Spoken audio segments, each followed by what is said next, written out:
नमस्कार. मागील व्हिडिओत आपण माता पिता ही सेवा हा व्हिडिओ आपण पाहिला असेल. आता यानंतर आपण सातपुड्यातील आदिवासी लोकांची जीवनशैलीवर आपण पाहणार आहोत. सातपुड्याने बनलेला म्हणजे सातपुडा पर्वत. 7 पर्वत रांगा असलेला उत्तर महाराष्ट्र, खानदेश आणि मध्य प्रदेशाच्या सीमेवर विखुरलेला आहे. सातपुडा पर्वत जळगाव, धुळे आणि नंदुरबार जिल्ह्यात विस्तारलेला आहे. तिथल्या आदिवासी जीवनशैलीतील प्रत्यक्ष त्यांच्यासोबत काही दिवस राहून केलेले निरीक्षण. सातपुडा पहाडात पावरा ही आदिवासी जमात जंगलात वास्तव्य करते. हे लोक टोळ्या टोळ्यांनी राहतात. त्यांना असं गाव नसतं. हे जंगलात राहून आपलं जीवन जगत असतात. यांची घरं गवताची असतात, झोपड्या असतात. चारही बाजूनी भिंत म्हणून शिरवीच्या झाडाच्या काड्यांपासून कूड भरतात.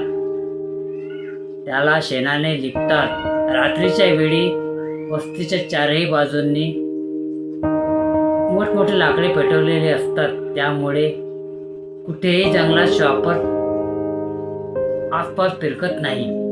यांच्या स्वरक्षणासाठी तेलकामटा, कुऱ्हाड, भाला आदी अनेक प्रकारची हत्यारे असतात. या लोकांचा सर्वात मोठा सण म्हणजे होळी असतो. होळीच्या दिवशी नवीन कपडे घालतात. यांचे मुख्य वाद्य ढोल होय. कमरेला भोपळा बांधतात. जेवण म्हणून मक्याच्या भाकरी, अख्खा भाजलेला प्राणी खातात. यांच्या जेवणाच्या पद्धती वेगळ्या आहेत. एकत्र कुटुंब जेवत नाही, म्हणजे जेवायला एकत्र बसतात, परंतु एकमेकांकडे पाठ करून बसतात. समोरासमोर तोंड करून जेवत नाही. तसेच हातावर भाकर घेऊन त्यात भाजी घेऊन खातात. ताटात जेवण करीत नाहीत. होळी पेटविताना गाणी म्हणतात, खूप नृत्य करतात. संपूर्ण होळी जळून झाल्यावर लाल भडक विस्तवर नाचतात. त्यांना पायाला चटका लागत नाही, कारण विस्तवर नाचण्याआधी मंत्र मारलेला लिंबू कमरेला बांधतात.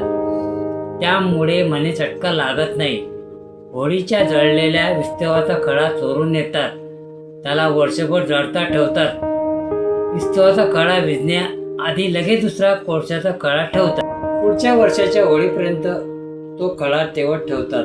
याला आणखी दुसरं कारण असू शकतं की जंगलात माचीस मिळत नाही, म्हणून घरात अंगार असते. यांची लग्न पद्धती जगावेगळी आहे.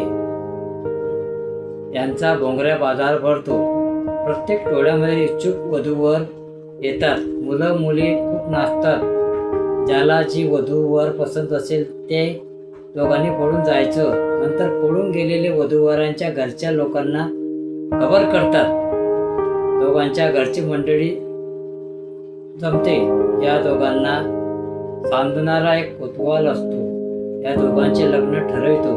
यांच्या लग्न लावण्यासाठी ब्राह्मण नसतो. दोघं वधूवर पळून गेले म्हणजे लग्न झालं. नवरदेव मंडपात येण्याआधी त्याच्या अंगावर बाटलीवर पाणी मंडपाच्या वरून टाकतात. ज्यांचा पेराव लंगोटी आणि धोतर असते. डोक्यावर फेटा आणि गांधी टोपी असते. स्त्रिया घागरा चोळी घालतात. बंदाची चोळी असते. पाठ उघडी असते. चोळीवर नक्षीदार काचा लावलेल्या असतात. ही एक नक्षीदार चोळी तयार होते. नाण्याची माळ घालतात. पायात कडे घालतात. हातभर दंडापर्यंत बांगड्या घालतात. आलेमेल्याच्या बांगड्या घालतात. शेती करतात. जंगलात मक्याची लागवड करतात. कुक्कुटपालन करतात. आता आणखी दुसरी जमात आहे. तळवी पठाण ही आदिवासी जमातीतील सातपुड्याच्या पायथ्याशी असलेल्या गावांमध्ये वास्तव्यात असते. हे लोक लाकूड तोड व्यवसाय करतात. हा व्यवसाय करून आपला उदरनिर्वाह करतात. सातपुडा पर्वतात रोयशाचं गवत असतं. हे 5 ते 6 फूट उंच असतं. या गवताला सुगंधी वास येतो. या गवतापासून तेल निघते. या गवताच्या भट्ट्या सुद्धा याच पहाडात आहेत. सांधेदुखीवर तेल व गवतापासून निघते. जंगलात डोंगरावर मोह, साळ, खैर, पळस, घेवडा, निर्मोही, चारोळी, बेल, बांबू, टेंभुर्णी, बैलाच्या झाडापासून पानात खाण्याचा कात तयार होतो. धावळा या झाडापासून डिंक निघतो. हा डिंक महाग असतो. इथल्या खनिज संपत्तीचा उपयोग करून देशाची प्रगती होईल, तसेच परकीय चलन मिळू शकते. भिल्ल, पावरा, तळवी, पठाण या जमातीत विकास झालेला नाही. सरकारी कुठलीही योजना या इथपर्यंत पोहोचत नाही. मुलांना शिक्षणाची संधी नाही. प्रगतीच्या वाटा बंद आहे. निसर्ग हाच त्यांचा सर्वस्व. आपल्या वस्तीबाहेर माणूस आहे हे त्यांना ठाऊक नाही. हा व्हिडिओ आपणास आवडला असेल तर लाईक करा, शेअर करा, कमेंट करा, सबस्क्राईब करा.